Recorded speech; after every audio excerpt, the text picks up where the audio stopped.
जय Hind everyone, this is Parul और हम लोग स्टार्ट कर चुके हैं अपनी केबीएस की क्लास, जो कि क्लास है 5 एंड वीडियो है 8। आप मुझसे कनेक्ट कर सकते हैं इंस्टाग्राम पर पारुल फिजिकल एजुकेशन के नाम से। तो आज हम लोग डिस्कस करने वाले हैं कम्युनिकेबल डिजीज़ और नॉन कम्युनिकेबल डिजीज़ेज़।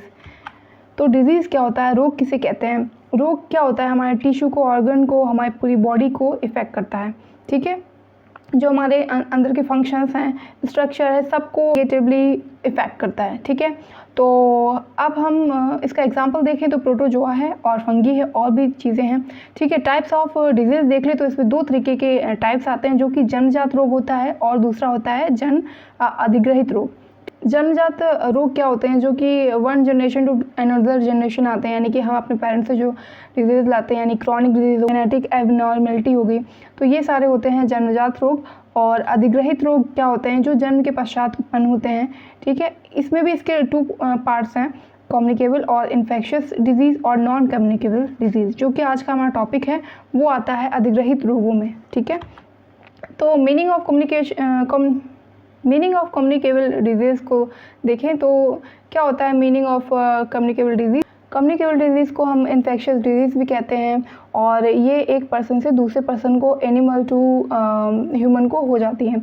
ठीक है, या तो फूड से, एयर से, ये सारी हमको डिजीज़ होती हैं। एग्जांपल देखें तो कैसे होती है, वायरस, प्रोटोजोआ, फंगस और बैक्टीरिया से हमको ये कम्युनिकेबल डिजीज़ यानी कि संक्रामक रोग होते हैं। टाइप्स ऑफ कम्युनिकेबल डिजीज़ देखें तो इसके 2 पार्ट होते हैं, एक प्रत्यक्ष संपर्क होता है, एक अप्रत्यक्ष संपर्क। Body touch, sexual relationship, kissing, जब भी आपकी बॉडी डायरेक्ट टचिंग में आएगी, संपर्क में आएगी, तो आपको ये प्रत्यक्ष संपर्क के डिजीज़ हो जाएंगे। ठीक है, नॉन कॉन्टेजियस जो डिजीज़ हैं वो कैसे फैलती हैं, बाय इनडायरेक्ट ट्रांसमिशन, यानी कि जैसे कि किसी ने छींक दिया या हम और आप बात कर रहे हैं, तो आपको कोई डिजीज़ है जो कि हवा के माध्यम से फैलने वाली है, तो वो मुझको भी लग जाएगी। ठीक है, हवा के माध्यम से जब कोई छींकता है तो वायु में उसका जो संक्रामक बूंदें हैं वो आप तक पहुंच जाती हैं, नाक, आँख या मुंह में चली जाती हैं। तो हमें 3 से 6 फीट के अंदर ये बीमारी फैलती है, खांसने नहीं छींकने वाली। तो हमें 3 से 6 फीट की दूरी बना के रखनी चाहिए जब भी हम किसी से बात करें। और कैसे बीमारी फैलती है, टेबल पर बैठ कर जब हम बात करते हैं, दरवाज़ा खटखटाने पे, फ़ोन पर बात करने से, सेम फ़ोन दूसरे का यूज़ करने से, या वहीं अपना फ़ोन यूज़ करते रहने से, और दूसरों के जो है सॉक्स यानी कि मोज़े पहन लेने से, जुराबे पहन लेने से, तौलिया, साबुन, ये सारी चीज़ें इस्तेमाल करने से हमको ये सारी बीमारी होती हैं।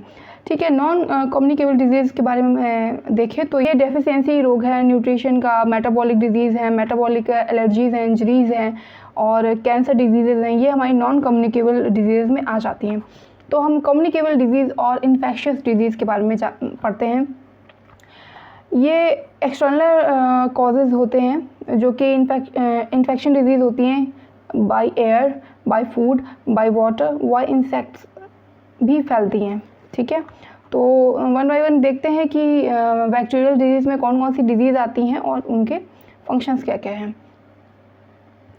तो जीवाणु जनित रोग को देखते हैं। पहला है निमोनिया। निमोनिया का साइंटिफिक नेम क्या है, डिप्लोकोकस निमोनी। ठीक है, इन्फेक्टेड पार्ट क्या होता है इसका, लंग्स में इसका डिजीज़ हो जाता है। और सिम्टम्स इसमें क्या होते हैं, इन्फेक्शन इन लंग्स, फीवर हो जाता है और फेफड़ों में पानी भर जाता है। निमोनिया होने का कारण क्या है, एयर, बाय एयर ये डिजीज़ फैलती है। ठीक है, टिटनेस की बात कर लें तो इसको हम लॉक जॉ भी बोलते हैं, और इसका बैक्टीरिया का नाम क्या है, क्लॉस्ट्रीडियम टिटैनी। आप बैक्टीरियल नेम ज़रूर याद रखें, इसके साइंटिफिक नेम, क्योंकि ये एग्ज़ाम में पूछे जाते हैं। तो इन्फेक्टेड पार्ट इसका क्या है, नर्वस सिस्टम, पूरे नर्वस सिस्टम पे अटैक करता है। सिम्टम्स क्या आते हैं इसमें, शरीर में झटका लगता है, बेहोशी आती है, पसीना आता है, मांसपेशियाँ अकड़ जाती हैं, जैसा कि आप फिगर में देख पा रहे होंगे, इस इंसान की पूरी मांसपेशी जो है अकड़ गई है।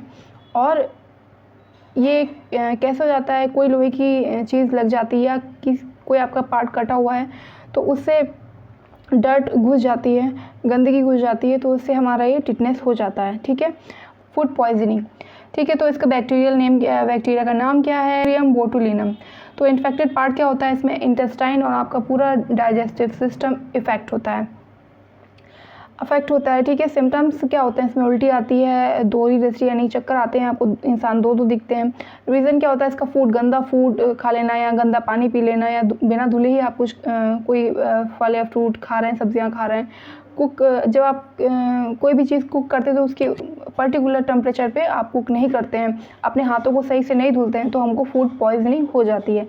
4 पॉइंट देखें तो टाइफाइड फीवर है, इसको हम हिंदी में बोलते हैं मियादी बुखार या मोती झरा।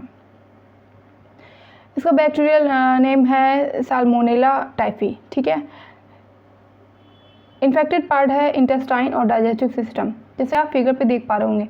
सिम्टम्स उसमें क्या होते हैं, आंतों में छेद हो जाते हैं, फीवर होता है और वीकनेस आती है। रीज़न क्या होता है, हम गंदा फूड और वाटर यूज़ करते हैं। नंबर 5 है हैंस डिजीज़, या इसको हम लेप्रोसी या कुष्ठ रोग भी बोलते हैं। इन्फेक्टेड पार्ट है इसमें स्किन और peripheral nervous sensory and motor nerves और म्यूकस मेम्ब्रेन, ये सारी चीज़ें हमारे बॉडी में इन्फेक्टेड एरियाज़ हैं, पार्ट हैं। और सिम्टम्स क्या होता है, इसमें गांठ बन जाती है, destruction of tissue of finger. तो आप जैसा कि फिगर्स पे देख पा रहे होंगे कि देखिए इसके हाथों में जो फिंगर्स की स्किन है वो ख़राब हो गई है। ट्यूबरकुलोसिस, टीबी या क्षय रोग, जिसको हम तपेदिक बोलते हैं, ठीक है। इसका बैक्टीरिया नेम है माइकोबैक्टीरियम ट्यूबरकुलोसिस। इन्फेक्टेड पार्ट है लंग्स, रेस्पिरेटरी सिस्टम, ठीक है। सिम्टम्स इस पर क्या हैं, खांसी आती है, बुखार आ जाता है, थूक में रक्त आता है और सांस फूलती है और साथ में कफ भी आता है, जैसा कि आप फिगर से देख पा रहे होंगे। सारे सिम्टम्स सामने हैं, ठीक है। होता कैसे, ये बाई एयर होता है। अगर किसी को आपके सामने कोई इंसान है, उसको अगर टीबी है तो अगर वो आपको भी हो सकता है बाई एयर, अगर आप उससे बात करते हैं, वो खांसता है आपके सामने, तो ये बाई एयर फैलने वाली बीमारी है, ठीक है। कॉलेरा की बात कर लें तो इसको बोलते हैं हैज़ा और इसका बैक्टीरियल नेम है विब्रो कॉलेरी। इन्फेक्टेड पार्ट है इंटेस्टाइन और एलिमेंट्री कैनाल, पूरी एलिमेंट्री कैनाल पे अटैक करता है। सिम्टम्स इसके हैं डिहाइड्रेशन, वॉमिट और दस्त। 1 से 6 दिन तक ये रहता है।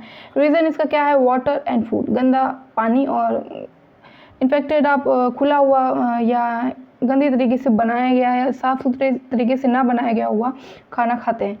डिप्थीरिया को रोहिणी बोलते हैं, कॉलोनीबैक्टीरियम डिप्थीरिया। तो इन्फेक्टेड पार्ट क्या है, रेस्पिरेटरी सिस्टम है पूरा इसका। और सिम्टम्स क्या है, इसमें बहुत तेज़ फीवर आता है और सांस लेने में पीड़ा होती है, घुटन होती है, ठीक है। ये कब से कब तक रहता है, संभ्रांत काल इसका कितना है, 2 से 6 दिन तक। रीज़न क्या होता है, डायरेक्ट कॉन्टैक्ट, ठीक है, डायरेक्ट कॉन्टैक्ट।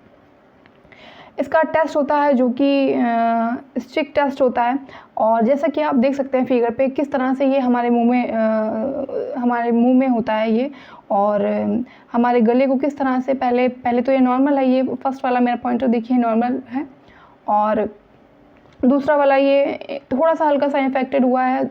वाइट से आपके जो पॉइंट दिख रहे होंगे ये हमारा इन्फेक्टेड एरिया है पूरा। लास्ट वाला फिगर में देखें तो ये पूरा ऊपर हमारे माउथ में और जीभ के ऊपर भी आ चुका है, ठीक है। तो ये हुआ डिप्थीरिया। और आगे बढ़ते हैं वूपिंग कफ और पर्टूसिस या 100 डेज कफ, इसे बोलते हैं हिंदी में काली खांसी या कुकर खांसी, बॉर्डेटेला पर्टूसिस, ठीक है। इसका बैक्टीरियल नेम ज़रूर याद रखें। इन्फेक्टेड पार्ट क्या है, रेस्पिरेटरी सिस्टम है या ट्रैकिया है आपका पूरा, जिसके द्वारा आप सांस लेते हैं, श्वास नली, ठीक है। सिम्टम्स क्या है, सांस लेते वक्त हूँ की आवाज़ आती है और पसलियों में दर्द होता है, जुकाम, नाक बहना और हल्का बुखार रहता है, ठीक है। संभ्रांत काल इसका कितना है, यानी कि कब से कितने दिन तक रहता है, ये 1 से 2 वीक रहता है ये। और इसका रीज़न क्या है, कैसे फैलता है, बाई एयर से फैलता है, ठीक है। अगर किसी को है खांसी ये वाली और आप उसके सामने हैं तो आपको भी ये होने के चांसेस हैं, क्योंकि बाई एयर फैलता है, ठीक है। नंबर 10 है सिफिलिस। सिफिलिस को हिंदी में बोलते हैं ऊतक और रिप्रोडक्टिव ऑर्गन्स और नर्वस सिस्टम, ठीक है। सिम्टम्स इसमें क्या होते हैं, जांघों पर चकत्ते पड़ जाते हैं, लकवा मर जाता है, त्वचा पर दाने हो जाते हैं, बालों का झड़ना, जैसे कि आप स्क्रीन पे देख पा रहे हो इस तरह के हमारी बॉडी पे दाने पड़ जाते हैं। संभ्रांत काल क्या है, इसका 1 से 2 वीक है और रीज़न क्या है, डायरेक्ट कॉन्टैक्ट।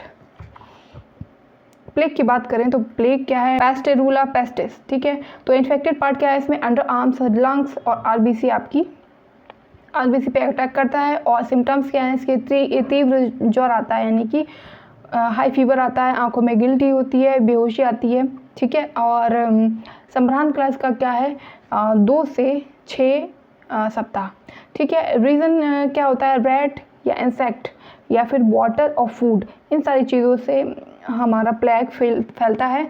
19वीं शताब्दी में प्लेग ने भारत पर भी आक्रमण किया। 1896 में बम्बई में ब्यूबोनिक प्लेग फैला था। ठीक, वायरल डिजीज़ देख लेते हैं। अभी हमने बैक्टीरियल डिजीज़ देखे थे जो बैक्टीरिया से फैलने वाले थे, अब हम वायरल डिजीज़ देख लेते हैं। ठीक, इसको एपिडेमिक पैट्रोटिस भी कहते हैं, यानी गलसुआ कहते हैं। जैसा कि आप फिगर पे देख पा रहे होंगे, इस इंसान का एक साइड का फेस यहाँ से इसका फूला हुआ है। ठीक है, तो इसका वायरस क्या होता है? मम्स होता है। इन्फेक्टिव सिस्टम क्या होता है? ग्लैंडुलर सिस्टम होता है। इन्फेक्टेड पार्ट क्या होता है? पैराथायरॉइड ग्लैंड जो होती है हमारी, यहाँ पे पैराथायरॉइड जो ग्लैंड होती है, सलाइवरी ग्लैंड में सूजन आ जाती है। ठीक है, इसमें क्या होता है? हमको फीवर आता है, वॉमिट आती है, सिर दर्द होता है, गले में सूजन रहती है, जैसा कि आप फिगर से देख पा रहे होंगे। 2 से 3 वीक तक ये चलता है और ये ज़्यादातर छोटे बच्चों में होता है, जो कि 5 से 9 वर्ष के बच्चे होते हैं उनमें। रीज़न क्या होता है इसका? डायरेक्ट और इनडायरेक्ट कॉन्टैक्ट से फैलता है ये। इन्फ्लुएंजा या इसको प्रतिश्याम या श्लेष्म बोलें तो इसका वायरस का नाम क्या है? मैक्सोवायरस, ऑर्थोवायरस, ऑर्थोमैक्सोवायरिडी। ठीक है, इसमें 3 टाइप होते हैं, type A, type B, type C. ठीक है, तो इन्फेक्टेड सिस्टम क्या होता है? रेस्पिरेटरी सिस्टम होता है। और इन्फेक्टेड पार्ट क्या होता है? ट्रैकिया होता है, यानी श्वास की नली होती है। इसमें सिम्टम्स क्या होते हैं? बुखार आता है, छींक आती है, त्वचा में खराश आती है, भूख ना लगना, ये सब इसके सिम्टम्स होते हैं। संभ्रांत काल क्या है इसका? 18 से 72 घंटे तक रहता है। रीज़न क्या होता है? Direct contact. ठीक है, तो आगे बढ़ते हैं। थर्ड पॉइंट है रिवीज यानी अर्क रोग। इसका वायरस क्या है? रैबिडो वायरस। ठीक है, ये टाइप 1 की बीमारी है। और इन्फेक्टेड सिस्टम क्या होता है? नर्वस सिस्टम होता है। सिम्टम्स क्या होते हैं? जल से यानी पानी से डर लगता है, भ्रम होता है, सांस लेने में दिक्कत आती है, कभी कभी होश खो देना। ठीक है, ये इसके सिम्टम्स हैं। संभ्रांत काल इसका क्या है? 10 डेज़ है या तो फिर मैनी ईयर्स है, कितना भी टाइम लग सकता है इसमें सही होने में। रीज़न क्या होता है? कोई डॉग, कैट या फिर मंकी या फिर चमगादड़ आपको काट ले या उसकी लार जो है आपके कटे हुए भाग में लग जाए, तो उससे ये हमारे डिजीज़ फैलती है। ठीक है, RNA पैरामाइक्सो वायरस रूबेला मॉर्बिले। ठीक है, ये इसका वायरस नेम है। इन्फेक्टेड पार्ट क्या है? होल बॉडी, यानी पूरे शरीर पे ये इफेक्ट करता है। सिम्टम्स क्या है इसके? शरीर पर लाल दाने आ जाना। ठीक है, जैसा कि आप फिगर पे देख पा रहे होंगे, ये बच्चा है, इसके पूरे बॉडी पे लाल लाल से दाने आ गए हैं। ठीक है, ये इनका संभ्रांत काल क्या है, यानी कब से कब तक रहते हैं? 7 से 14 डेज़ तक ये रहता है। इसका रीज़न क्या है? डायरेक्ट कॉन्टैक्ट से ये बीमारी फैलती है। ठीक है, पोलियो की बात कर ले तो वायरस क्या है पोलियो का? Polio RNA virus. Infected part क्या है? लेग और हैंड पे ही अटैक करता है। सिम्टम्स क्या है इसके? हाथ पैर में लकवा और मल मूत्र द्वारा, यानी कि अगर वो इंसान जिसको पोलियो है और वो सेम टॉयलेट यूज़ करता है, उसके मल मूत्र या एयर से दूसरे को भी इन्फेक्शन हो जाता है, इन्फेक्टेड हो जाता है, और भोजन के कारण भी होता है। 3 से 35 दिनों तक यह रहता है। ठीक है, तो पोलियो दिवस यानी वर्ल्ड पोलियो डे हम कब मनाते हैं? 24 अक्टूबर को। ठीक है, तो ये रही हमारी आज की क्लास। इसका नेक्स्ट पार्ट जल्दी आएगा और मिलते हैं नेक्स्ट वीडियो में। Stay connected. जय हिंद।